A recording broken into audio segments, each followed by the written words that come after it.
Hello बच्चों, welcome to संकल्प भारत। मेरा नाम है भारती और मैं आपकी ज़ूलॉजी एजुकेटर हूं। हम लोग कर रहे हैं माइंड मैप में रिवीजन कर रहे हैं, यानी कि कम से कम टाइम में पूरा का पूरा चैप्टर निपटा रहे हैं और साथ के साथ बहुत छोटे छोटे नोट्स आपको मिल रहे हैं जिससे आपका टाइम वेस्ट ना हो सके और आप क्या कर सको, बहुत जल्दी जल्दी एक चैप्टर को रिवाइज कर सको। ठीक है, तो आज मैं लेके आई हूं आपके लिए बायोटेक्नोलॉजी एंड इट्स एप्लीकेशन। तो देखो यार, ये यूनिट ही इंपॉर्टेंट है, बहुत ज्यादा इंपॉर्टेंट है। हम लोगों ने ऑलरेडी प्रिंसिपल्स वाला कर लिया है, आपको मिल भी चुका है।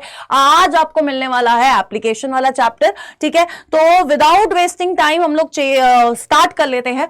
यार देखो, सबसे पहले तो आरएनआर जिसको नहीं पता है वो पता कर लो कि यार एक्सपेक्टेड क्वेश्चन कराए जा रहे हैं। संकल्प भारत की ऐप पे जुड़िए हमारे साथ, वहां पर डेली चल रहा है एक्सपेक्टेड क्वेश्चंस का पूरा सीन। ठीक है, नेक्स्ट चीज जो आपको बहुत इंपॉर्टेंट है हमारी ऐप पे मिल जाएगी, दैट इज एसबी इंफिनिटी का बैच। अब इस बैच में एनरोल करोगे सिलेक्शन कोड के साथ तो आपको जितने भी प्रीवियस बैच है, जितनी भी एआईटीएस एनबीटीएस टेस्ट सीरीज है, वो सब कुछ आपको मिल जाएंगे। साथ के साथ 11 साल के पीवाईक्यू, वो भी सॉल्व्ड है ना, वीडियो सोल्यूशन के साथ। ऐसे लिख के सॉल्व नहीं करा है, वीडियो सोल्यूशन दिए हैं पूरे के पूरे।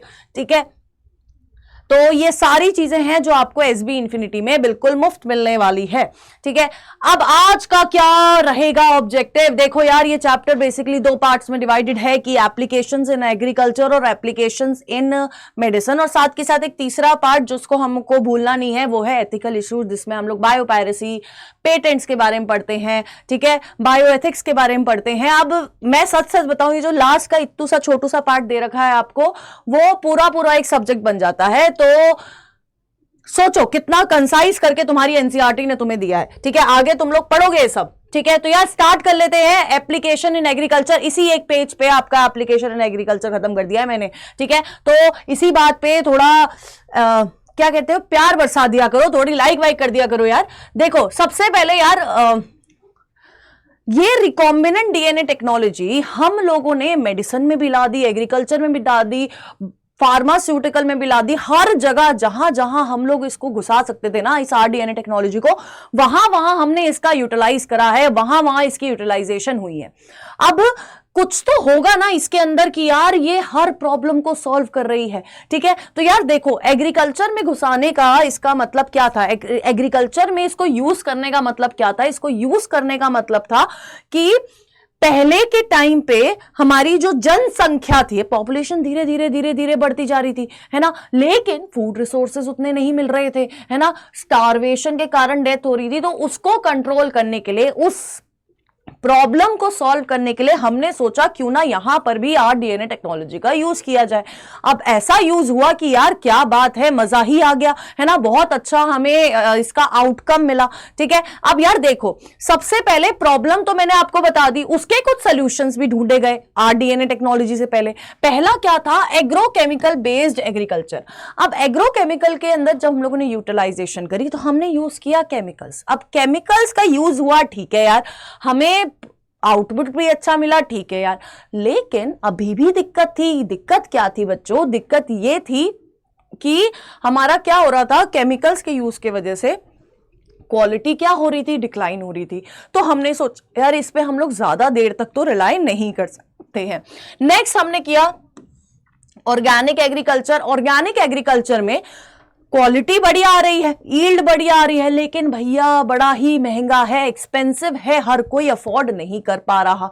ठीक है, तो हमने सोचा अब यार देश के 10 लोगों को थोड़ी खाना खिलाना है, पूरे देश को खाना खिलाना है, तो कुछ और लाना पड़ेगा।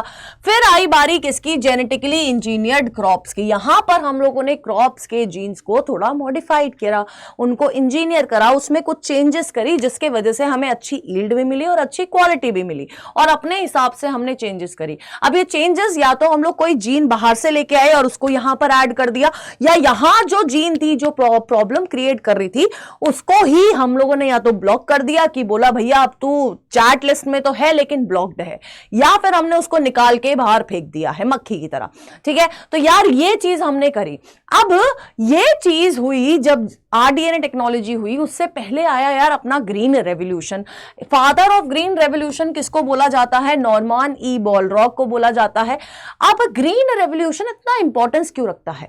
इसलिए इतना इंपॉर्टेंस रखता है क्योंकि यहां पर क्या हुआ था, सिग्निफिकेंट इंक्रीज दिखी थी हमें प्रोडक्टिविटी में, है ना, एग्रीकल्चर की प्रोडक्टिविटी में हमें दिखी सिग्निफिकेंट इंक्रीज, हम हो गए खुश, क्या बात है, सिग्निफिकेंट इंक्रीज हुई है। और कितना इंक्रीज हुआ था पता है? ट्रिपलिंग ऑफ फूड सप्लाई हुआ था, मतलब जितना मिल रहा था उससे ट्रिपल फूड सप्लाई हो गया था। लेकिन अभी भी प्रॉब्लम थी। प्रॉब्लम क्या थी? ये अभी भी पूरी देश की जनता के लिए सफिशिएंट नहीं था, ठीक है। तो यहां पर ये ट्रिपलिंग करी कैसे गई है? हम लोगों ने क्या सोचा? हम लोगों ने इंप्रूव्ड क्रॉप वैरायटीज यूज करा, बेटर मैनेजमेंट प्रैक्टिसेस करी और एग्रोकेमिकल्स का यूज करा। इन तीनों चीजों के बेसिस पे हमने देखा कि हमारी क्रॉप सप्लाई बढ़ गई है, हमारी फूड सप्लाई बढ़ गई है, ट्रिपल हो गई है, बढ़ी नहीं है, ट्रिपल हो गई है। लेकिन अभी भी दिक्कत थी, तो हमने अब यहां पर डाल दी है क्या आपकी आरडीएनए टेक्नोलॉजी। अब जिसको याद नहीं है मैं बता देती हूँ, एक बहुत जेनरिक सा प्रोसेस। हम अपनी डिजायरेबल जीन लेते हैं, उसको वेक्टर में डालते हैं, और हमने वेक्टर में अब क्या बन गया है? जब डिजायरेबल जीन डाल दिया, अब ये रिकॉम्बिनेंट वेक्टर बन गया है। अब ये रिकॉम्बिनेंट वेक्टर क्या करेगा मेरे बच्चों? ये जाके होस्ट के अंदर जाएगा और होस्ट के अंदर पूरी कोशिश करेगा कि मैं यहां पे अपने आप को अडाप्ट कर सकूं, ठीक है। अब जब मैं यहां पे अपने आप को अडाप्ट कर लूंगा तो मेरी मल्टीपल कॉपीज बन जाएगी, यानी कि जो हमें प्रोडक्ट चाहिए वो ज्यादा बनने लग जाएगा।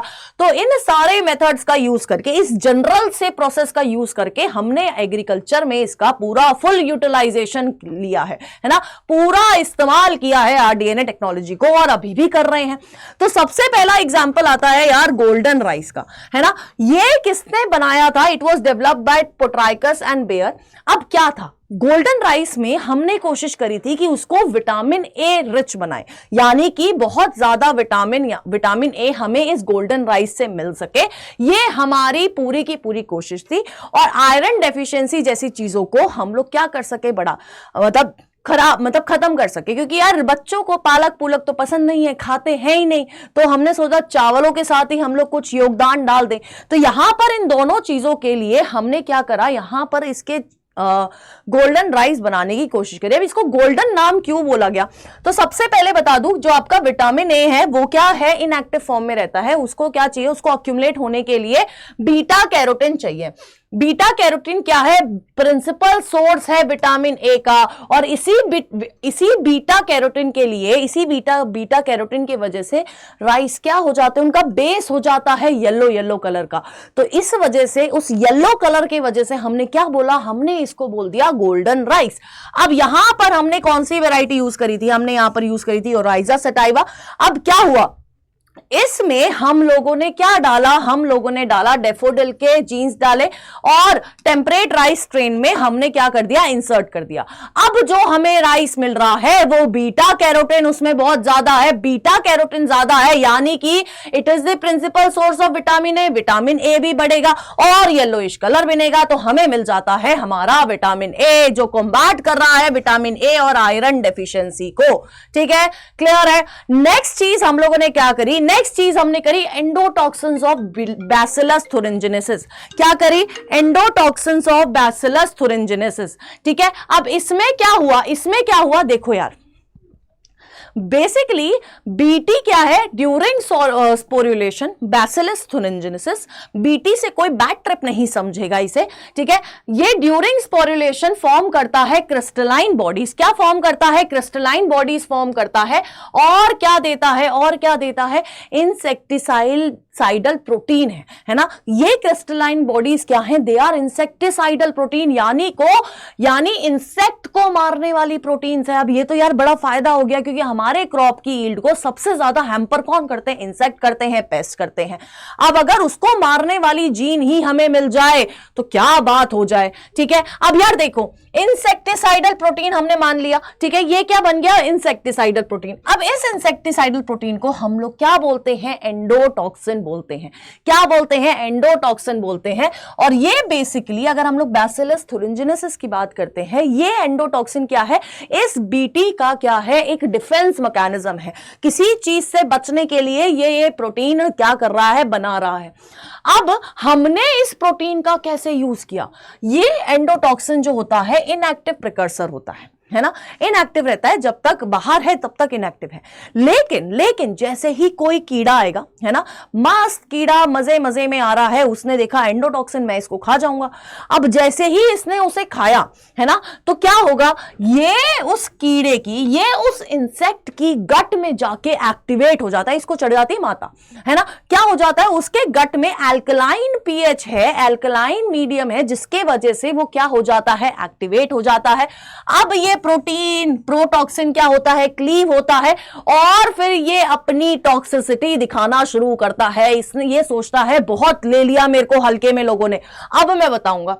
तो क्या करता है, देखो टॉक्सिक एक्टिविटी कैसे दिखाता है, ये उस इंसेक्ट की गट से बाइंड कर जाता है और उसके एपिथेलियम में इतने पोर्स करता है, इतने पोर्स करता है, इतने पोर्स करता है कि स्वेलिंग हो जाती है और बाद में वो फट जाता है। ठीक है, तो इसको हम लोग कहते हैं बीटी टॉक्सिन। अब ये बीटी टॉक्सिन को हमने यूज किया एज रेजिस्टेंस इनटू प्लांट्स, है ना, उन प्लांट्स के लिए जिनको इंसेक्ट बहुत हैम्पर कर रहे थे, बहुत इफेक्ट कर रहे थे, उन प्लांट्स के लिए हम लोगों ने क्या यूज कर लिया, एज रेजिस्टेंस यूज किया। किस किस में यूज कर रखा है, बीटी कॉटन में, कॉर्न में, राइस में, टोमेटो में, पोटैटो में, सोयाबीन में, एक्सेट्रा में। ठीक है, अब ये जो जीन है, ये जीन, ये जो आपका एंडोटॉक्सिन आ रहा है, ये जो प्रोटीन है, कोई जीन इसको एनकोड कर रही होगी। कौन सी जीन होती है, बड़े बढ़िया नाम है, ये है क्राई जीन, है ना। क्राई जीन एंडोटॉक्सिन को बना रही है और एंडोटॉक्सिन आगे जाके उस इंसेक्ट को रुला रहा है। तो पहले ही लिख दिया गया था, जो मुझे परेशान करेगा मैं उसे रुलाऊंगा। कौन सी जीन है यार, क्राई जीन है। अब यहां पर क्राई 1AC कॉटन बॉलवॉर्म के लिए, क्राई 1AB कॉर्न बोरर के लिए, इस तरह से ये क्या है, पेस्ट स्पेसिफिक है, इंसेक्ट स्पेसिफिक है, कि अगर ये वाला इंसेक्ट आएगा तो ये वाली जीन का प्रोटीन हम लोग यूज करेंगे, लेकिन ओवरऑल उसको बोलते क्या है, एंडोटॉक्सिन बोलते हैं। ठीक है, नेक्स्ट, किस किस के अगेंस्ट इफेक्टिव थी, लेपिडोप्टेरॉन्स के, कोलियोप्टेरॉन्स से और डिप्टेरंस के अगेंस्ट ये इफेक्टिव थी। ठीक है, क्लियर है। बीटी टॉक्सिन बहुत बार पूछा जाता है, ये भूलने की बात है ही नहीं। नेक्स्ट चीज जो है वो है production of hirudin from brassica napus seeds. देखो ब्रासिका नेपस से हम लोगों ने क्या करा, हमने हिरुडिन निकाला। अब हिरुडिन क्या है, एक एंटीकोगुलेंट है। क्या है, एक एंटीकोगुलेंट है। ठीक है, तो ये जो हिरुडिन है, एंटीकोगुलेंट है, ये क्या है, बेसिकली हमें किससे मिल रहा है, एक लीच से मिल रहा है। तो हम लोगों ने क्या करा, हम लोगों ने जीन जो एनकोड कर रही थी इस हिरुडिन को, उसको केमिकली सिंथेसाइज करा, ब्रासिका नेपस के सीड्स में डाला। अब उसको वो एनवायरमेंट दिया कि वो बहुत ज्यादा प्रोलिफरेट कर पाए। अब जैसे ही उसने प्रोलिफरेट करा तो उधर पर हिरुडिन अक्यूमुलेट होने लग गया। अब हमें हिरुडिन मिल गया है, हमने उसको एक्सट्रैक्ट कर लिया। सिंपल, कहीं से लो, कहीं जोड़ो और वहां अपना प्रोडक्ट बना लो। लेकिन कहीं से लो, कहीं से जोड़ो, वो अच्छे रिसोर्सेज होने चाहिए, ढंग के रिसोर्सेस होने चाहिए। नेक्स्ट आता है आपका आरएनए इंटरफेरेंस, है ना। तो basically use of antisense RNA in creating paste resistance plant. अब यहां पर क्या होता है, देखो एक नीमाटोड था, मिलोइडे गायने, ये क्या करता था, ये प्लांट रूट्स में, टोबैको की बेसिकली हम लोग बात करते हैं, उसके प्लांट रूट में जाके बैठ जाता था। अब बैठा है, ठीक है, हमें कोई दिक्कत नहीं है, लेकिन ये क्या कर रहा था, ये उसको परेशान कर रहा था। ये वहां पर रूट ग्रोथ कर रहा था इनटू लार्ज नॉट्स की फॉर्मेशन कर रहा था। मान लो ये क्या है, रूट है, तो ऐसे करके रूट पे नॉट्स की फॉर्मेशन कर रहा था, जिसको हम लोग कह रहे थे रूट नॉट डिजीज। अब यार ये परेशान कर रहा है, इसका कुछ तो करना पड़ेगा ना, क्योंकि अगर ये परेशान करेगा तो हमें यील्ड कैसे मिलेगी। तो देखो क्या हुआ, जिसकी वजह से क्रॉप प्रोडक्शन में, क्रॉप यील्ड में रिडक्शन आ रही थी। ठीक है यार, अब इस रिडक्शन को कम करने के लिए, है ना, इस रिडक्शन को कम करने के लिए, यानी कि रिडक्शन को इंक्रीज में बदलने के लिए हम लोगों ने क्या यूज करा, आरएनए इंटरफेरेंस यूज करा। अब इंटरफेरेंस यानी कि किसी चीज को इंटरफेयर कर रहा है। अब क्या इंटरफेयर कर रहा था, ये बेसिकली साइलेंस कर रहा था कोई स्पेसिफिक एमआरएनए को, जिसके वजह से ये जीन बन रहा था, है ना। अब एमआरएनए को ही साइलेंस कर देगा, बोल देगा खामोश, तो क्या होगा, अब वो एमआरएनए आगे ट्रांसलेट नहीं होगा और वो प्रोटीन नहीं बनेगा, जिसके वजह से ये डिजीज कॉज हो रही थी। ठीक है, अब ये साइलेंस कैसे करता है, ये बना देता है डबल स्ट्रैंडेड आरएनए, जो उधर जाके जुड़ जाता है और आपका प्रिवेंट करता है इनएक्टिवेशन। देखो अब क्या हो रहा है, देखो नीमाटोड था, उसका हमने डीएनए ले लिया। हमने क्या किया, हमने देखो क्या किया, नीमाटोड था, डीएनए लिया, डीएनए आरएनए में कन्वर्ट हुआ, आरएनए में एक सेंस आरएनए बना और एक एंटीसेंस आरएनए बना। ये दोनों कंबाइन करके इन्होंने डबल स्ट्रैंडेड आरएनए बना दिया। अब डबल स्ट्रैंडेड आरएनए हमने पहले से ही रखा हुआ है कि अब जब असल में ये नीमाटोड आएगा ना, अब फिर इसको बताएंगे। अब ये ओरिजिनल इन्फेक्शन हुआ है ना, ये तो हमने कराया, ये ओरिजिनल इन्फेक्शन हुआ। नीमाटोड आया, नीमाटोड ने सेम अपना डीएनए लिया, डीएनए आरएनए में कन्वर्ट हुआ। अब इस आरएनए को क्या पता था कि इसके लिए पहले से डबल स्ट्रैंडेड आरएनए बैठा हुआ है, तो इस आरएनए और डबल स्ट्रैंडेड आरएनए आके मिल जाते हैं और फिर आगे ट्रांसलेशन नहीं हो पाती है, इनएक्टिवेट कर देता है, साइलेंस कर देता है ये डबल स्ट्रैंडेड आरएनए इसको। अब जब ट्रांसलेशन नहीं होगी तो जीन क्या हो जाएगी, साइलेंस हो जाएगी और आगे अपना प्रोटीन नहीं बना पाएगी। प्रोटीन नहीं बनेगा तो आपका रूट नॉट डिजीज कॉज नहीं होगी। तो एक प्रॉब्लम हमने ऐसे सॉल्व कर दी। एक और प्रॉब्लम हमने आरएनए इंटरफेरेंस से सॉल्व करी थी, जो मेजॉरिटी लोगों की प्रॉब्लम थी। यार ये जो टमाटर है ना, ये जो टमाटर है बड़ी जल्दी खराब हो जाते हैं। अब इसके खराब होने के पीछे रीजन है, ये जो टमाटर है इनमें एक जीन है जो पॉलीगैलेक्टोयूरेनेज प्रोड्यूस करती है। ये जो एंजाइम है ये उस टमाटर की सेल वॉल को जल्दी डिग्रेड कर देता है। अब यार ये तो प्रॉब्लम थी कि आज टमाटर लाए, 2 दिन बाहर रख दिए और वो खराब हो गए, बिल्कुल ऐसे गंदे से, आय हाय। ठीक है, तो इस एंजाइम को बनने से रोकना था। इस एंजाइम को बनने से रोकने के लिए हमें उस जीन को रोकना पड़ेगा, उस जीन को चुप कराना पड़ेगा कि ओ भैया तू ये एंजाइम रिलीज मत कर, बहुत महंगा पड़ रहा है हमें, है ना। और टमाटर कितने महंगे हो जाते हैं यार, हर साल हो जाते हैं किसी ना किसी टाइम पे। ठीक है, अब यार देखो तो क्या हुआ, हमने इस जीन को ब्लॉक करा। अब जैसे ही जीन को ब्लॉक करा ये एंजाइम बनना कम हुआ। अब जैसे ही एंजाइम बनना कम हुआ तो राइपनिंग ऑफ टोमेटो भी कम हो गई। अब उसकी क्या हो गई, शेल्फ लाइफ बढ़ गई है। और साथ के साथ शेल्फ लाइफ बढ़ाई है, इसका मतलब ये नहीं है कि हमने क्वालिटी के साथ कुछ आनाकानी करी हो, नहीं भैया, हमने टेस्ट भी वही रखा, फ्लेवर भी वही रखा और क्वालिटी भी इंक्रीज करी है इससे, है ना। मतलब एक चीज से 2-3 फायदे हमें यहां पर मिल गए हैं। तो ये हमने किया आरएनए इंटरफेरेंस से। अब आ जाओ, अब जब हम लोग एप्लीकेशन इन मेडिसिन की बात करते हैं, यार देखो हम लोग बेसिकली बात करते हैं यहां पर रिकॉम्बिनेंट थेरापेटिक्स की। अब ये रिकॉम्बिनेंट थेरापेटिक्स क्या है, बेसिकली ये वो दवाइयां हैं, बहुत सिंपल वर्ड में दवाइयां वर्ड यूज कर रही हूं मैं, ठीक है। ये वो दवाइयां हैं जो क्या कर रही हैं, ये मास प्रोडक्शन दे रही हैं, सेफ है और मान लो कि साइड इफेक्ट्स भी बहुत कम है। अगर मैं बहुत नॉर्मली कैजुअल भाषा में बोलूं तो ये बहुत कम साइड इफेक्ट है। यानी कि अगर कुछ चीज ला रहे हो तो मतलब मान लो तुम इम्यून रिस्पॉन्स के लिए तुमने ये दवाई लाई है ना, थेरापेटिक्स लाई, ठीक है। अब ये इम्यून रिस्पॉन्स ने वही रिस्पॉन्स दिया तो तुम चाहते थे, लेकिन इस दवाई से दूसरा इम्यून रिस्पॉन्स नाराज हो गया और उसने कुछ उल्टा दे दिया, है ना। ये होता है नॉर्मल चीजों के साथ, बट रिकॉम्बिनेंट थेरापेटिक्स में ऐसा नहीं होता है। कोई भी एक्स्ट्रा इम्यून रिस्पॉन्स नहीं मिल रहा है, जो चाहिए जितना चाहिए उतना ही मिलेगा, ना 1 इंच ऊपर ना 1 इंच नीचे, ठीक है। अब there are 30 recombinant therapeutics approved globally. 12 of these are marked in India, marketed in India. 30 globally approved हैं, 12 इंडिया में यूज हो रही है। जैसे कि ह्यूमन इंसुलिन हो गया, स्ट्रेप्टोकाइनेज हो गया, आपका एरिथ्रोपोइटिन हो गया, हेपेटाइटिस बी की वैक्सीन होगी, HGH हो गया, इंटरल्यूकिन हो गया और एक्सेट्रा, ठीक है। अब यहां पर भी देख लेते हैं, इन्हीं चीजों के बारे में बात कर लेते हैं। सबसे पहले ह्यूमन इंसुलिन या रिकॉम्बिनेंट इंसुलिन। देखो यार, इंसुलिन की कमी होगी तो ग्लूकोज बढ़ेगा, ग्लूकोज बढ़ेगा तो प्रॉब्लम क्रिएट होगी, यानी कि हमें कौन सी बीमारी हो जाएगी, डायबिटीज मेलिटस, क्योंकि आपका ग्लूकोज लेवल बढ़ रहा है। अब पहले इंसुलिन की कमी को पूरा कैसे किया जाता था, पहले किया जाता कि हम लोग स्लॉटर्ड कैटल से, पिग से हम लोग क्या कर लेते थे, उनकी इंसुलिन ले लेते थे और हमारी बॉडी में डाल दिया जाता था। लेकिन हमारी बॉडी को तो यार अपना और पराया का फर्क पता है, तो कभी कभी बहुत मोस्ट ऑफ द पेशेंट में क्या देखा जाता था, उसके रिएक्शंस देखे जाते थे, ठीक है।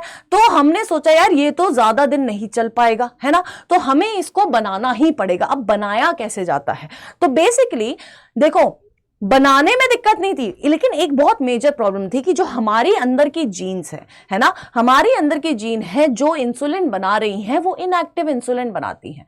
तो प्रॉब्लम ही ये थी कि इनएक्टिव तो चलो ठीक है, लेकिन उस इनएक्टिव को एक्टिव में कैसे कन्वर्ट किया जाएगा, है ना, क्योंकि हमारे पास इनएक्टिव में ए बी सी चेन होती है। एक्टिव इनएक्टिव में से हम लोग जब सी चेन हटा लेते हैं तो हमारे पास मैच्योर इंसुलिन बनती है। अब उस मैच्योर इंसुलिन को कैसे बनाया जाए, अब ये किया किसने, 1983 में एली लिली ने। इन्होंने क्या करा, इन्होंने प्रिपेयर करे 2 DNA sequences using lag-Z gene और इनको इंट्रोड्यूस कर दिया कहां पर, पीबीआर 322 में। अब पीबीआर 322 को हमने डाल दिया ई कोलाई में, जिसमें अब सेपरेटली दोनों चेन्स बनी, ए चेन अलग बनी, बी चेन अलग बनी। और जब हमारे पास इतनी चेन बनी गई थी तो हम लोगों ने क्या किया, उन दोनों को आपस में सल्फाइड बॉन्ड से, डाइसल्फाइड बॉन्ड से जोड़ दिया। तो इस तरह से क्या हुआ, हमारा रिकॉम्बिनेंट इंसुलिन बना। प्रॉब्लम कहां थी, प्रॉब्लम थी मैच्योर इंसुलिन बनाने की। तो उसको कौन ठीक किया, एली लिली ने ठीक किया। ठीक है, नेक्स्ट है ग्रोथ हार्मोन या सोमैटोट्रोपिन। तो यहां पर इस ग्रोथ हार्मोन को हमने यूज किया to produce improved commercial milk. अब कैसे किया, हमने क्या लिया, वो जीन ली जहां पर हमें क्या मिल रहा था, ग्रोथ हार्मोन अच्छा मिल रहा था। ठीक है, उसको वेक्टर में डाला, वेक्टर को होस्ट में डाला और होस्ट से मल्टीपल कॉपीज बन गई। ठीक है, आपके एनसीईआरटी में भी ज्यादा नहीं है, बस इतना लिखा हुआ है तो मैंने बस बता दिया। ये वही प्रोसेस है जो हम लोग प्रिंसिपल्स में पढ़ चुके हैं। फिर आ जाती है बात जीन थेरेपी की। अब जीन थेरेपी यानी कि हम क्या करते हैं, इसमें हम लोग क्योर करते हैं, इनहेरिटेड डिजीज को क्योर करते हैं। कैसे, एक सही जीन डाल के। कोई डिफेक्टिव जीन आ गई थी, तभी तो इनहेरिटेड हुई ना, कोई डिफेक्टिव जीन आ गई थी, उस डिफेक्टिव जीन को हम लोगों ने क्या किया, हम लोगों ने उसके जगह एक अच्छी सही जीन, प्यारी सी जीन डाल दी और फिर हमने बोला कि हमने जीन थेरेपी कर दी, अब वो इंसान ठीक है। ठीक है, अब फर्स्ट जीन थेरेपी हुई थी 1990 में। बहुत बार क्वेश्चन पूछा जाता है, भूलना नहीं है। किसकी, एक 4 साल की लड़की थी जो अभी तुमसे बहुत बड़ी होंगी। ठीक है, किसकी डेफिशिएंसी थी, इनमें थी एडिनोसाइन डीएमिनेज की डेफिशिएंसी। अगर ये एडिनोसाइन डीएमिनेज एब्सेंट रहता है तो लिम्फोसाइट की प्रोलिफरेशन नहीं हो पाती है, स्किड हो जाती है, जिसके लिए हमें या तो बोन मैरो ट्रांसप्लांटेशन करना पड़ता है या एंजाइम रिप्लेसमेंट थेरेपी करनी पड़ती है। अब ये दोनों ही कंप्लीट क्योर नहीं है मेरे बच्चों, दोनों से कंप्लीटली क्योर नहीं हो सकता है। ठीक है, कंप्लीटली क्योर होता है कब, देखते हैं। देखो, अब इसको ठीक करने के लिए हमने क्या लिया, लिम्फोसाइट को, पेशेंट की बॉडी से लिम्फोसाइट निकाले, उनको हमने बाहर कल्चर करा। बाहर कल्चर जब कर रहे थे तो उसमें हम लोगों ने फंक्शनल एडीए cDNA डाल दिया, यानी कि एडिनोसाइन डीएमिनेज की सही डीएनए डाल दिया और फिर उसको साथ में कल्चर करा। अब जब वो कल्चर हो गई तो हमने उसको दोबारा कहां डाल दिया, पेशेंट की बॉडी में डाल दिया। अब ये भी क्या है, ये भी हमें रेगुलर इंटरवल पे डालना पड़ता है, ये भी हमें रेगुलर इंटरवल पे करना पड़ता है। ठीक है, लेकिन अगर यही काम हम लोग एम्ब्रायनिक स्टेज पे कर लेते तो ये आपका परमानेंट क्योर हो सकता था। अभी बड़े होके परमानेंट क्योर नहीं हो सकता, ये हमें बार बार लिम्फोसाइट निकालनी पड़ेगी, उसमें एडीए की सही जीन डालनी पड़ेगी, फिर हमें उसको पेशेंट की बॉडी में डालना पड़ेगा। ठीक है, ये हमें बार बार करना पड़ेगा। लेकिन अगर एम्ब्रियो स्टेज पे पता लग जाता, पता करवा लेते और वहां पर ही ठीक हो जाता तो कोई दिक्कत ही नहीं होती, वो परमानेंट क्योर होता। बाकी ये आपका परमानेंट नहीं है, ये आपका परमानेंट नहीं है और ये भी आपका परमानेंट क्योर नहीं है। ठीक है, नेक्स्ट, अब हम लोग इनको कहां यूज करते हैं, डायग्नोसिस में भी यूज करते हैं, है ना। जाते हो ना, बुखार हो जाता है कि डॉक्टर साहब चेक कर दो कौन सी बीमारी हो गई है ना, तो वही होती है डायग्नोसिस, यानी कि चेक करना। अब वो चेक कैसे हो रहा है, देखो, कुछ तो ट्रेडिशनल मेथड थे, जैसे यूरिन एनालिसिस कर ली, सीरम एनालिसिस कर ली, ब्लड टेस्ट कर लिया, ये बहुत ट्रेडिशनल टेस्ट है ना, जिससे हमें कुछ चीजें पता लगती हैं। लेकिन अगर कोई बीमारी है जिसके सिम्टम्स हमें इनिशियली नहीं दिखते, जैसे कि AIDS, human health and disease में पढ़ा था ना, बहुत टाइम तक सिम्टम्स ही नहीं दिखते और अंदर ही अंदर वो हमें खा रही होती है पूरा का पूरा, है ना। तो इसी तरह की बीमारियों को, इसी तरह की डिजीज को चेक करने के लिए कुछ मॉडर्न मॉलिक्यूलर डायग्नोसिस आए, जैसे कि पीसीआर। पॉलीमरेज चेन रिएक्शन, इसमें क्या होता है, ये डिटेक्ट करता है लो कंसंट्रेशन ऑफ पैथोजन। अगर लो से लो कंसंट्रेशन भी होगा ना पैथोजन का तो भी ये डिटेक्ट कर लेगा। फॉर एग्जांपल हम लोग कहां यूज करते हैं, एचआईवी इन्फेक्शन में यूज करते हैं, म्यूटेशन कहीं हो गई है तो वो चेक करने के लिए, और ट्रांसजेनिक डिसऑर्डर्स चेक करने के लिए यूज करते हैं। नेक्स्ट है एंजाइम लिंक्ड इम्यूनोसॉर्बेंट एसे। अब ये किस प्रिंसिपल पे बेस्ड है, प्रिंसिपल बेस्ड है ये एंटीजन एंटीबॉडी के इंटरेक्शन पे, किस तरह से इंटरेक्शन हो रही है। अब मान लो कोई पैथोजन आया है तो उसकी एंटीबॉडी तो हमारी बॉडी ने बनाई होगी ना, तो इस तरह से पता लग जाता है कि अगर हमारी बॉडी में एंटीबॉडीज दिख रही है, यार कुछ तो गड़बड़ हुई है तभी एंटीबॉडी है ना। तो यार देखो क्या होता है, इन्फेक्शन डिटेक्ट कर सकते हैं हम लोग अगर पैथोजन की प्रेजेंस से डिटेक्ट कर सकते हैं, या फिर एंटीबॉडीज की प्रेजेंस से डिटेक्ट कर सकते हैं, जैसे कि मैंने अभी आपको बताया है ना। अब एंजाइम लिंक्ड है तो कौन कौन से एंजाइम कॉमनली यूज करते हैं, पेरोक्सीडेज और एल्कलाइन फॉस्फेटेज एनसीईआरटी एग्जांपल्स हैं, ठीक है। नेक्स्ट है ऑटो रेडियोग्राफी। ऑटो रेडियोग्राफी से हम लोग क्या कर सकते हैं, ये डिटेक्शन कर सकते हैं। तो detection localisation of radio active isotope with biological, उस आइसोटोप लगा देते हैं हम लोग, बेसिकली एक न्यूक्लिक एक सीक्वेंस पे हम लोग क्या डालते हैं, अपना रेडियो एक्टिव मटेरियल लगा देते हैं जिसको हम लोग प्रोब बोलते हैं, और ये प्रोब जहां कॉम्प्लीमेंटैरिटी शो नहीं कर रहा है वहां हमें पता चल जाता है कि कुछ तो गड़बड़ है दया। तो इस तरह से हमारे पास ये 3 मॉलिक्यूलर डायग्नोसिस हम लोग इस चैप्टर में पढ़ते हैं।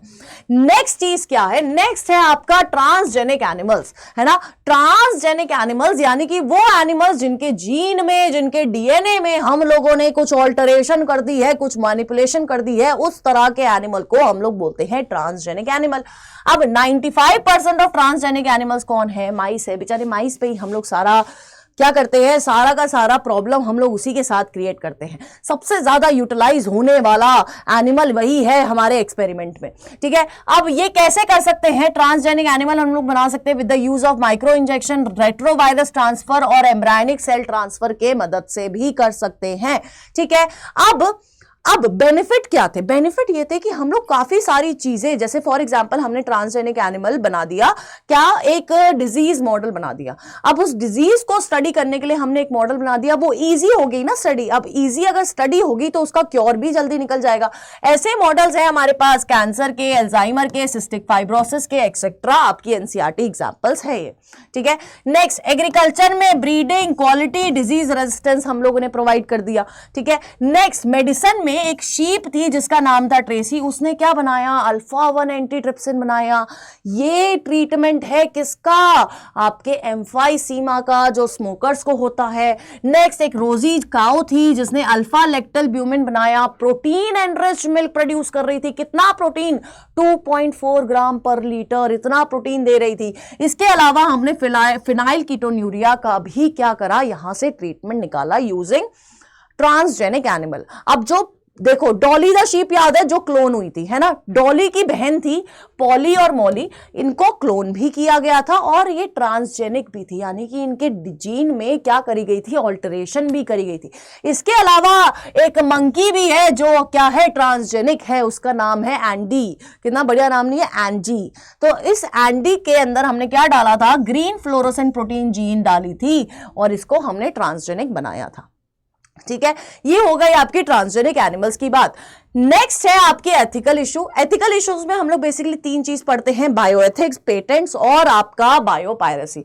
बायोएथिक्स, एथिक्स सबको पता है कि हम अगर कहीं बाहर गए हैं तो हमें लोगों को ग्रीट करना है, उधर गाली गलौज नहीं करनी है। ये सारी चीजें एथिक्स में आ जाती हैं कि ना खुद परेशान हो रहा है ना दूसरे को परेशान करना है, ठीक है। अब ये क्या है, set of standards that may be used to regulate our activities in relation to biological world.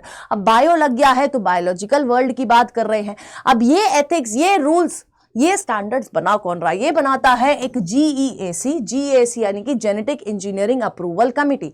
यही वो कमिटी है जो इन चीजों का भी ध्यान रखती है कि अगर यहां कुछ गड़बड़ हो रही है, यहां पर कुछ नया बन रहा है तो उसको अप्रूव करना, ये बन रहा है तो इसका कॉन्सिक्वेंसेस देखना, कॉन्सिक्वेंसेस बताना, यानी कि सब कुछ मेंटेन करने वाली इकलौती ये कमिटी है जेनेटिक इंजीनियरिंग अप्रूवल कमिटी, ठीक है। नेक्स्ट है पेटेंट्स।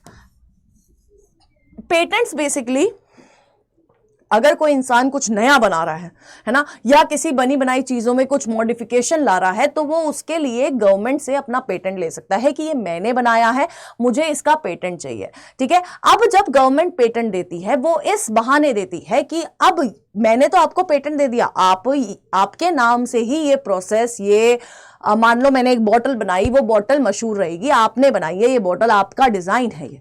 ठीक है, आप इसे बस बाकी कंपनीज को यूज करने दो, हम उसके बदले आपको क्या देंगे, इसके राइट्स दे देंगे, अथॉरिटी दे देंगे, आप इसके बदले चार्ज कर सकते हो। अब जिसने बनाया उसको पैसा मिल रहा है या कुछ और राइट्स मिल रही हैं, और जो यूज कर रहा है उसका काम चल रहा है बढ़िया, तो इसको हम लोग कहते हैं पेटेंट्स। पेटेंट्स क्या है? Exclusively right granted by a state to a person for limited period of time in exchange of public disclosure of an invention. ठीक है, क्या करता है, बोलता है आपने ये इन्वेंशन किया है, बहुत अच्छी बात है, अब इसको आप पब्लिक में भी डिस्क्लोज कर दो, हम इसके बदले आपको कुछ राइट्स देने के लिए रेडी हैं। ठीक है, अब वो राइट्स कुछ भी हो सकती है, अथॉरिटीज कुछ भी हो सकती है।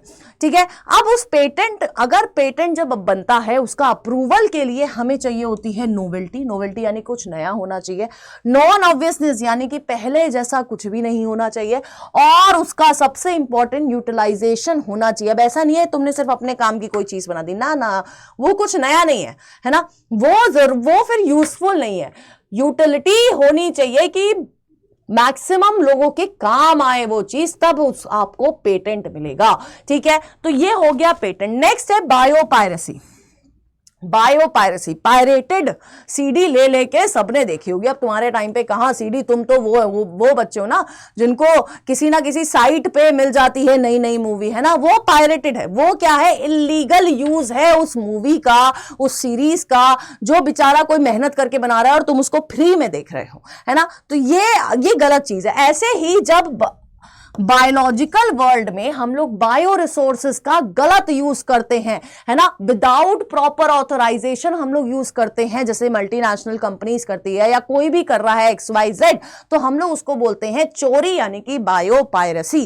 अब यहां पर साथ के साथ हम लोग बात करते हैं कुछ कंट्रोवर्सीज का, जो कि है बासमती राइस की, टर्मरिक की और नीम की। अब इसमें कंट्रोवर्सी क्या हुई थी, किसी और देश के कुछ लोगों ने ऐसे ही बासमती राइस पे, टर्मरिक पे और नीम पे क्या मार लिया था, पेटेंट ले लिया था। अब हाँ, जब उन्होंने पेटेंट ले लिया उनको ग्रांट हो गया, लेकिन फिर अंदर से इंडिया की आत्मा जाग गई, यार ये सब चीज तो हमारे यहाँ पहले से यूज हो रही है, बासमती राइस हमारे यहाँ बन रहा है, टर्मरिक का मेडिसिनल यूज हम कर रहे हैं, नीम का मेडिसिनल यूज हम कर रहे हैं, पहले से कर रहे हैं, वेद पुराणों से कर रहे हैं, वहां से लिखा हुआ है कि हमने ये चीजें यूज करी है, तो तुम कौन होते हो जो इसका पेटेंट ले रहे हो?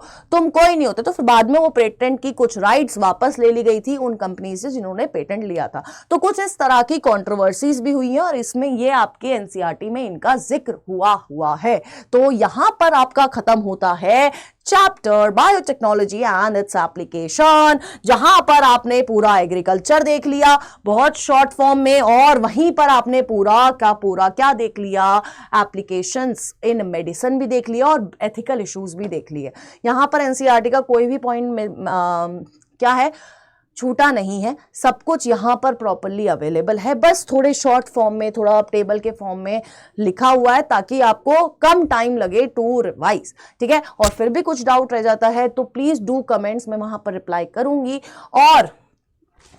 और जाके जो हमारे नीट फिनाले वाले सीरीज नहीं देख रहा है, जहां पर हम लोग मोस्ट एक्सपेक्टेड क्वेश्चंस करा रहे हैं, वो भी जाके देखिए, प्लीज देखिए, बहुत बेनिफिशियल हो रहा है, बच्चों को बहुत पसंद आ रहा है, बहुत बेनिफिशियल हो रहा है। हर एक चैप्टर से क्वेश्चन ले रहे हैं और एट दी एंड हम आपको 720 नंबर प्रोवाइड कर रहे हैं, और एक ही सब्जेक्ट का नहीं, जूलॉजी, बॉटनी, फिजिक्स, केमिस्ट्री सब साथ में हो रहा है। तो काइंड ऑफ मैराथन है, तो आप वो लोग वहां पर प्लीज वो जाके ज्वाइन करिए। ठीक है, तो अब मिलते हैं नेक्स्ट चैप्टर के साथ, जो कि आपका आखिरी चैप्टर होगा, दैट इज इवोल्यूशन, और फिर आपकी 12th की माइंड मैप भी खत्म हो जाएगी, जैसे कि आपकी 11th की ऑलरेडी जूलॉजी की हो चुकी है। ठीक है, तो ऑल द बेस्ट बच्चों, पढ़ते रहो, पेपर सॉल्व करो और ऑल द बेस्ट। ठीक है, टाटा।